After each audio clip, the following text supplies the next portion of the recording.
Hi friends, welcome back my channel smart creative news. First channel చూస్తే like చేసి subscribe channel like చేయడం మర్చిపోతే like చేసి ఇంకొంతమందికి నా వీడియోస్ జ్యోతి. సో ఇప్పుడు నిఖిల్ కావ్య గురించి లేటెస్ట్ న్యూస్ ఏంటి చూద్దాం. నిఖిల్ వచ్చేసి విక్రమ్ అని డ్యూటీలో చేస్తున్నాడు, అది మనకు తెలిసిన విషయమే. కావ్య వచ్చేసి ఇప్పుడు మన సుడిగాలి సుధీర్తో కలిసి ఒకటి ఆల్రెడీ ప్రోగ్రాంలో ఆట ప్రోగ్రాంలో చేస్తుంది కదా, ఆట ప్రోగ్రామ్ కూడా సర్కారులో గెస్ట్ రోల్‌గా వచ్చినట్టుంది. తను వచ్చేసి ఒక డాన్స్ చేస్తుంది. డాన్స్ అయితే సూపర్‌గా ఉంది. అంటే ఫస్ట్ ఎంటర్ అయ్యేటప్పుడు ఈ మధ్య ఏ ప్రోగ్రామ్‌లోనే ఎంటర్ అయ్యేటప్పుడు డాన్స్ పెడుతున్నారు కదా! సాంగ్ పెట్టి డాన్స్ చేసిన తర్వాత ప్రోగ్రామ్ స్టార్ట్ అవుతుంది.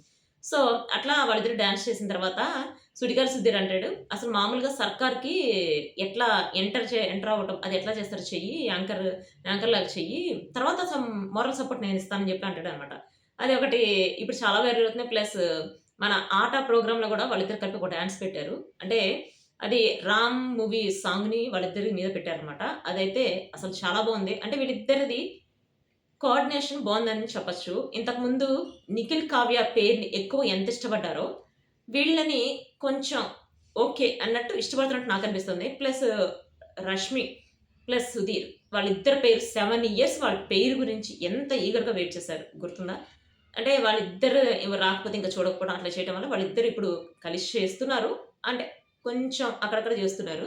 ప్లస్ ఇప్పుడు నిఖిల్ కావ్యలు అయితే అసలు ఎక్కడ చేయట్లేదు. నిఖిల్ కావ్యలు ఇద్దరు కలిసి చేస్తే చూడాలని చెప్పి చాలా మంది ఈగర్‌గా వెయిట్ చేస్తున్నారు ఫ్యాన్స్. ఆఫ్‌కోర్స్ నేను కూడా ఈగర్‌గా వెయిట్ చేస్తున్నాను. నేను కూడా నిఖిల్ కావ్య ఫ్యాన్ కాబట్టి. చూద్దాం. ముందుగాల సుధీర్ ప్లస్ మన కావ్య చేసిన డాన్స్‌కి సంబంధించి ఇమేజెస్ పెడతారో చూడండి. ఇవైతే చాలా బాగున్నాయి. చాలా వైరల్ కూడా అయినాయి. సో ఇదొచ్చేసి కావ్యకి సంబంధించిన లేటెస్ట్ అప్డేట్స్. ఈ నెక్స్ట్ వీడియో గైస్. బై.